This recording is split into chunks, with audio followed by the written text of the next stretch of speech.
मराठवाडा शिक्षक मतदारसंघ मतदान प्रक्रियेला आता सुरुवात झालेली आहे। सकाळी 8 वाजल्यापासून मतदान प्रक्रिया सुरू झाली आहे। मराठवाड्यामध्ये 227 मतदान केंद्रांवर मतदान होत असून औरंगाबाद जिल्ह्यात तब्बल 53 केंद्रांवर शिक्षक मतदारसंघासाठी मतदान पार पडतंय।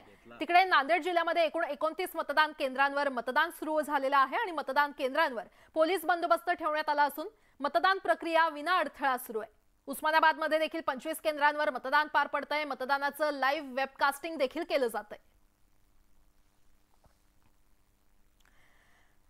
अमरावती पदवीधर मतदारसंघाच्या निवडणुकीमध्ये भाजपचे उमेदवार डॉक्टर रणजित पाटील यांनी अकोल्यातील आरडीजी महाविद्यालयात मतदानाचा हक्क बजावलाय। डॉक्टर रणजित पाटील तिसऱ्यांदा निवडणूक रिंगणात उतरलेले आहेत आणि यंदाच्या निवडणुकीत आधीपेक्षा जास्त मतं मिळतील असा विश्वास त्यांनी व्यक्त केलाय।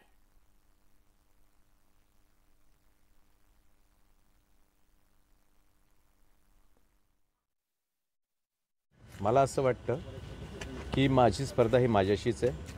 पहिल्या निवडणुकीत जेवढं मताधिक्य घेतलं होतं त्यापेक्षा दुसऱ्या निवडणुकीत मला जास्त मिळालं होतं आणि आता मी तिसऱ्यांदा ह्या निवडणुकीला सामोरं जाताना मला पूर्ण विश्वास आहे आमच्या नेतृत्वाच्या आधारावरती, आमच्या कार्यकर्त्यांच्या कामावरती आणि मी केलेला संवाद आणि संपर्क आणि माझ्या मतदारांच्या जी काही सेवा केली असेल त्याच्यावरती मी ह्या निवडणुकीला सामोरा जातोय।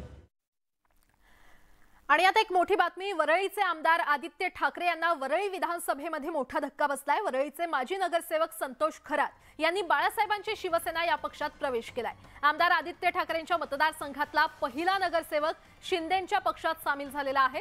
संतोष खरात हे वरळीतील वॉर्ड क्रमांक 195 मधील नगरसेवक होते।